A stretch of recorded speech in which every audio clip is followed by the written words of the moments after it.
Hey everyone, Clueless Dad here. Today I'm going to do a follow-up review for the Ergobaby hip seat carrier.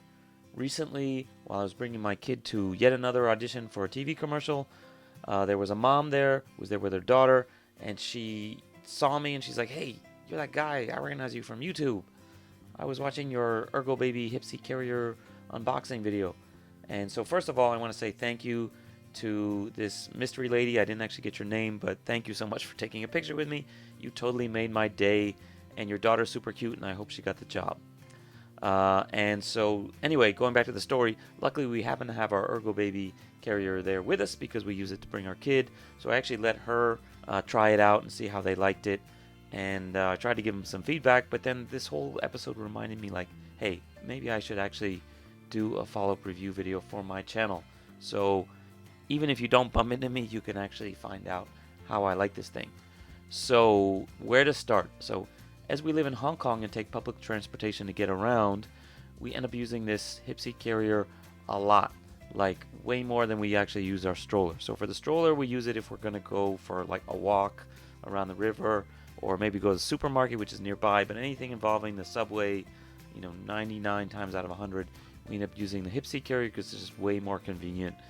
You don't have to use elevators to get down to the platforms and stuff. So we've been using this thing basically daily for almost a year now.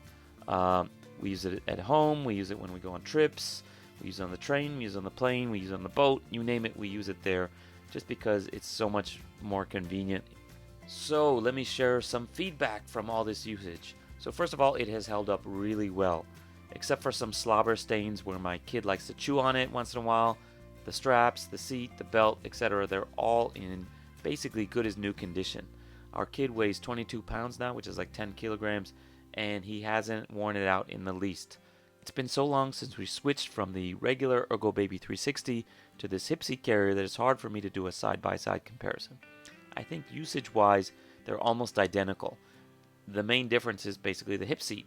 So the shoulder straps can come off, and you can use this thing just as like a giant fanny pack with a chair on it. Up to now, the main place we use it in this fanny pack only configuration is when we're flying. So when we're doing trans-Pacific flights between Asia and Europe, it's nice just to be able to quickly slap this thing around your waist, pick up the kid, sit him down on there. If he's facing the wrong way, it doesn't matter. You don't have to get his arms in and out of the loops and then buckle the thing up in the back. So it's nice just to be able to quickly put him up, hold him in your arms without taking his weight all the way on your shoulders. So especially in a crowded plane, this is just a lifesaver.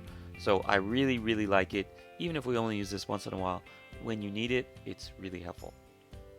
One of the issues with this carrier is that since it has this hip seat, and as you recall, the hip seat is basically just a giant block of foam, it's pretty big, and so when you're walking upstairs, actually your thighs will end up bumping into this thing.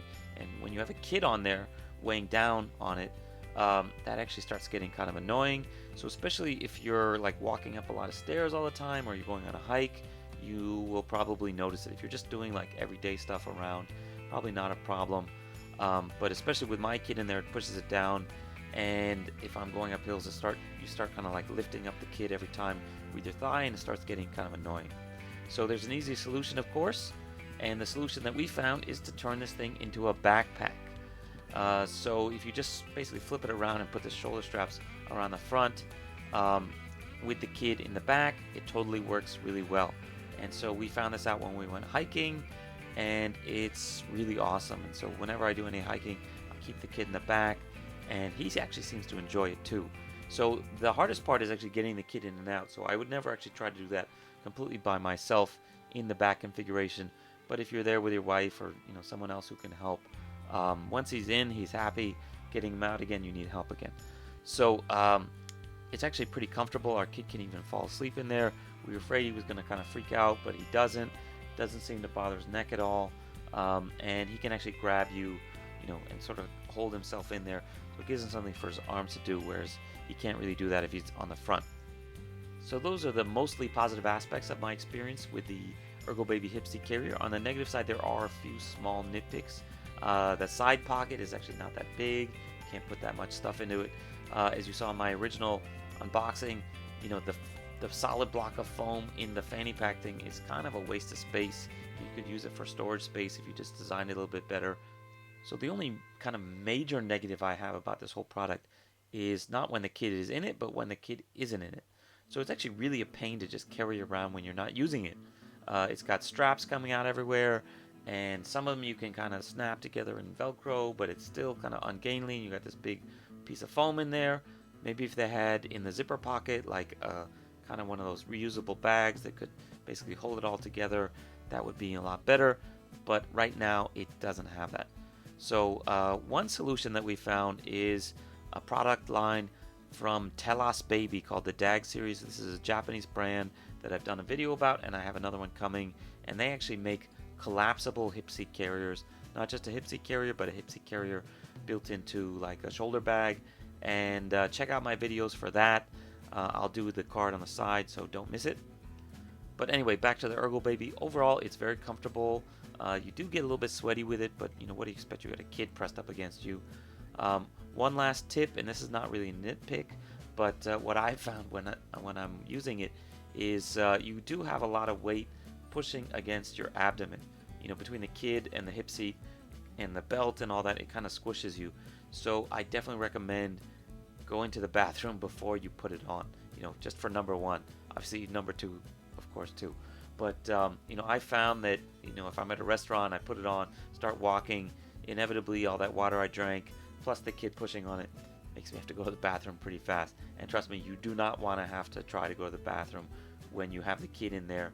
Okay, so final thoughts on the Ergobaby hip seat carrier. Overall, I will definitely recommend this thing. 2 thumbs up from the Clueless Dad. It is very good at doing its job, which is to carry a baby. The quality is excellent. It really lasts. It holds up. It's very comfortable to wear. It is convertible, so it, you know, shoulder straps come off if you want to. It works like a backpack. Kid can face front. Kid can face back. It's got the thing to hold his head in. And the seats and the strap are large and actually better designed than a lot of these lookalike products that you see around town. You know, you see some of these with a little tiny seat and you're like, man, mine is much better. If you think that this one weighs on your waist, try it with a really thin belt and a much smaller seat, and you will know what uncomfortable is. So that's my view. What do you guys think? Do you have any experience with any of the similar products on the market?